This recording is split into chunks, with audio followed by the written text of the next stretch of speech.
What's going on, everybody? Welcome back to the 31 Days of Horror. I'm your host, Mood616, and thank you once again for stopping in, guys. Yes, 31 Days of Horror, Volume 8, Day 11, coming at you live and direct. All right, so we're going to take it back to the 80s. Actually, I think this might even be the first 80s film so far on this 31 Days of Horror, and there is a bunch more.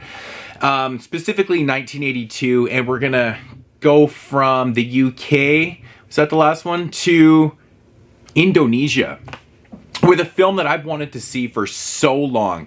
Man, I remember seeing this movie talked about on a few different channels years and years ago. I think they were on like shitty ass VHS tapes and stuff like that. It never really had a good release, and it never really had a release that had its, you know, the actual aspect ratio that it was supposed to be in too. So thank God for the fine folks over at Mondo Macabro. They released this awesome Indonesian film called Special Silencers. Yes, I think I first heard about this years ago on Simon's channel, Explosive Action, shout out to him. And he was talking about it, and I was like, man, that's something I've got to see. And then I kind of forgot about it, and then Mondo announced this one, I believe, last year. Or was it earlier this year or late last year? I can't even remember. It was recently anyways. And I was like, oh shit, man, that's the one he was fucking talking about. But just hearing the premise of it, it just had me so excited. I'm like, this is crazy. But I love Indonesian films, so I had to represent my Mystics in Bali. Sure, one of my favorite all-time folk horror films from Indonesia, man. This, if you've never seen Mystics in Bali, you got to check it out. It's fucking awesome. And it's just completely massive on me now. But anyways, I digress. Getting into the premise of this one. Basically, this one's about this corrupt politician who gets his hands on these little red pills, and they are dubbed the Special Silencers. And what these little red pills do, they're actually meant for like meditation. If you take these things, it puts you into like the Zen mode of meditation or whatever. But if you mix these red pills with food and drink, they ultimately create these tree roots inside your stomach, and they bust out of your body, creating this big gory ass scene and shit like that. So this is what his idea is. So he wants to become the mayor of this small rural town in Indonesia. And the only way he can really do it is to eliminate everybody that's in his way, you know, including the mayor himself. So that's what he starts to do. He gets his hands on these pills, and he sets out on this journey to eliminate all the competition so he become mayor. And now it's up to basically this guy who is traveling through, he's traveling through or whatever, and he meets this young girl, actually the daughter of the mayor.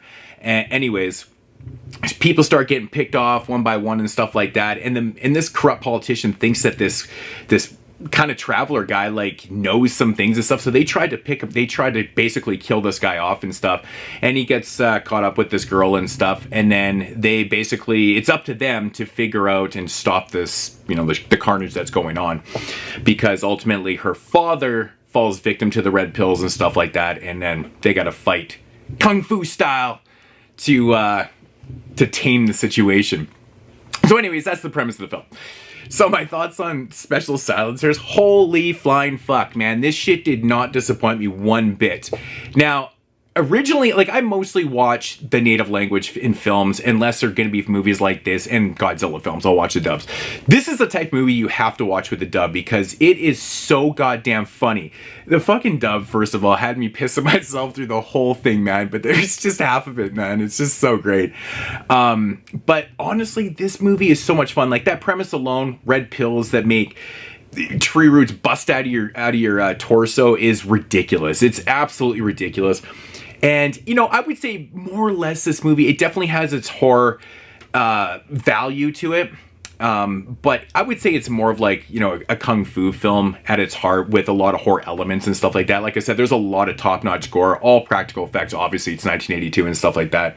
But, you know, it really does focus on this guy and this girl, who ultimately actually became a real-life husband and wife. I think they might have met around this time. I don't know if they were married at the time of filming this movie, but they ended up marrying each other and became like this dynamic duo within Indonesia, became like super famous and stuff like that. So that's actually really cool. But they're awesome, man. The fight sequences in this film are fantastic. The dude fucking kicks ass. He's probably got the biggest forehead out of any kung fu artist I've ever seen in my life. He's got the greatest like flowing fucking plumage mullet. Oh, it's great. And she's absolutely so beautiful. Of course, minor spoiler, but not really. Like, her dad ends up dying in the beginning of the film and stuff like that. So that's kind of where this whole thing kind of comes from. But But overall, man, this shit is hilarious, man. It's just unique filmmaking. It's directed by a guy with one name, Arizel. Apparently he's pretty famous in Indonesia. I don't think I've seen any of his other films. I kind of did a quick little research on him. I was like, shit, I haven't seen any of these movies, so I don't really know much about him. Leave comments down below if you know anything about him. But it does mention a couple of films on here, The Stabilizer and The Final Score. Final Score is the one I had looked into. I was like, shit, have I seen that? But I don't think I have. But he's got a very unique style of filmmaking. Like, it comes off as being serious, but it's quite obviously intended comedy relief in the film too. Hence sound effects, certain scores and stuff like that, and just the way the fight sequences are. They get a little bit goofy at times, but not over the top goofy where you're just like, this is silly, like really high comedic like Jackie Chan shit from back in the day. It just has its moments, which, you know, also has its charm too, because I mean they're done pretty well. But really what takes the cake in this film is the kills. Like the kills obviously with people's torsos busting open and shit like that. There's this one really funny kill in the film where this like politician's henchman's up in this tree and he's throwing all these snakes on one of these guys, and he just like keeps dumping all these poison snakes on this. He's like riding his bike, and all of a sudden he gets this big fucking anaconda thrown on him, and all of a sudden there's like tons more snakes. And the next thing they're like, yeah, Joey or whatever his name is, he got killed by like hundreds of snake bites. I'm just like, it's fucking ridiculous, man. It's absolutely so ridiculous. But the third act in this film is fantastic. It's so good, man. There's so much fucking carnage. There's so many good kills and inventive kills in this film. Like, our lead actor in this film comes up with the best barrel roll decapitation of limb scenes I've ever seen in my life. Like, this shit had me in stitches, man. I was dying. Like I said, all practical. It's freaking bloody as hell. It's gory. It's so much fun. And of course, there is the awesome payoff in the end. And it was all worth it, man. This shit was just a ball of fun. I never for a moment it really doesn't have any downtime, because not only you listen to this funny ass dub, you're just waiting for the next scene because it's just non-stop ridiculousness through the whole thing.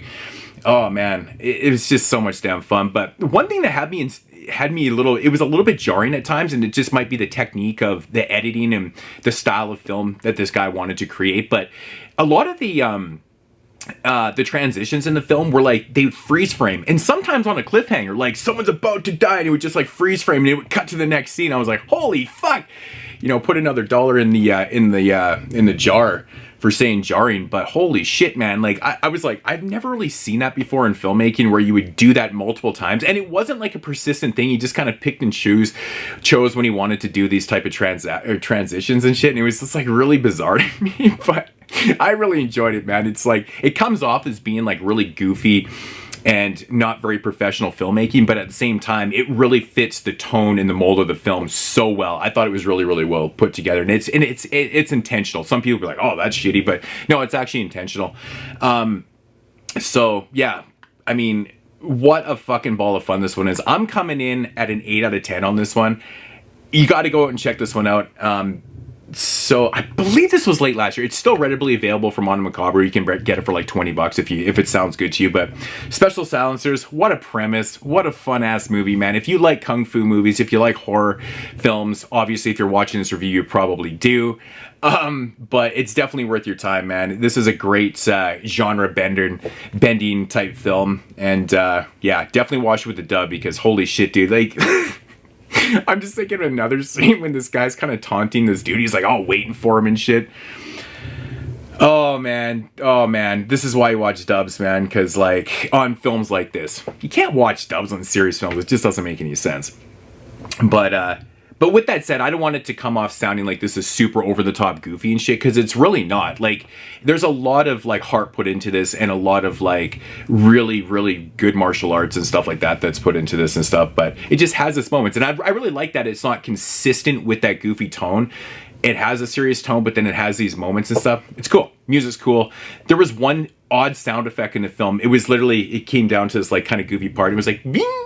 It does, like, that weird little thing, and I'm like, the fuck? It made me laugh. But anyways, I'm just blabbling on. Special Silencers, I just got finished watching this, and I loved every minute, man. It only runs about, it says 89 on the back. I think it runs about 86 minutes, but you know, I mean, it's Indonesia. It's shot locally, right? It's got like that awesome kind of jungle fucking, you know, aesthetic setting to it and stuff. It's fantastic, man. Check it out, 1982. New favorite of mine. Absolutely love that shit. So Again, if you've never seen Mystics and Ballad, now this one is batshit insane. That's literally the movie. It's a flying head. Great folklore. Anyways, guys, that's going to do it for day 11 here on the, I was going to say 22 shots, on the 31 Days of Horror, Volume 8. Check you guys in day 12. And as usual,